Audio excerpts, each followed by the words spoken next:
Welcome to Sweet Life Beat Life. We hope this video helps. You begin by preparing the phone. Make sure it's charged on Wi-Fi and signed into Google. Once done, update apps and Android to avoid permission errors.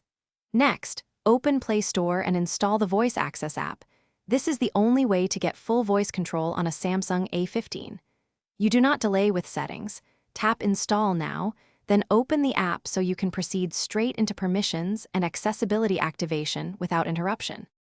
You now enable the service. Go to Settings, Accessibility, then Installed Services and select Voice Access. Tap to grant accessibility permission. This lets the app control the UI, then allow microphone and usage access when prompted so voice commands are heard and mapped.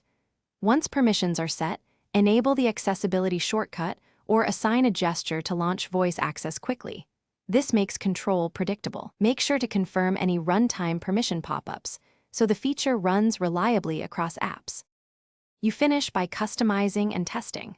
Open the Voice Access app to choose command levels, train the voice recognition if offered, and enable labels so numbers appear on screen. Then test basic commands like open settings, scroll down, and tap 3. Adjust sensitivity if needed. If it doesn't respond, make sure accessibility is still enabled, remove voice access from battery optimization, and verify microphone permission. If problems persist, reboot. Thanks for watching. Consider subscribing if we helped you.